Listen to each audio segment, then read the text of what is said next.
Предлагаем в аренду площади на территории складского комплекса класса А. Объект расположен на Симферопольском шоссе в 11 километрах от МКАД. Фактически это первый склад от Москвы по данному направлению. В состав комплекса входит 3 складских помещения общей площадью 50 тысяч квадратных метров.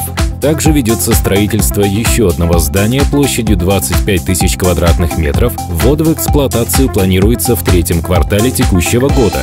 Территория огорожена, ведется круглосуточная видеосъемка и охрана объекта. Есть площадки для стоянки и маневрирования большегрузного транспорта.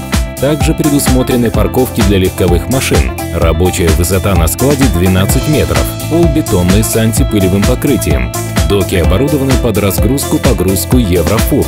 Комплекс имеет все необходимые коммуникации, электрические мощности составляют 160 киловатт. Также есть возможность арендовать офисные помещения. Для получения более подробной информации и организации просмотра данного объекта звоните по указанным телефонам.